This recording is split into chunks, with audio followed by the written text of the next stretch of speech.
So ఇవి one by one మీకు సమాస్ విగ్రహవాకు దాని అట్ ద సేమ్ టైం వచ్చేసి మీకు సో సమాస్ నేమ్ కూడా ఇవ్వడం జరిగిందండి.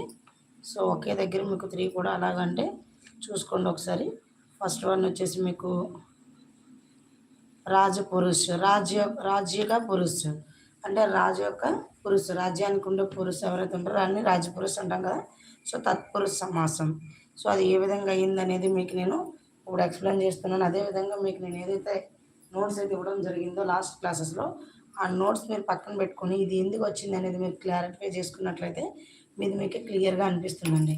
ఒకసారి ప్రజ్ఞానన్ पंचानन पांच है अनन वाला नंबरिंग बहुरी।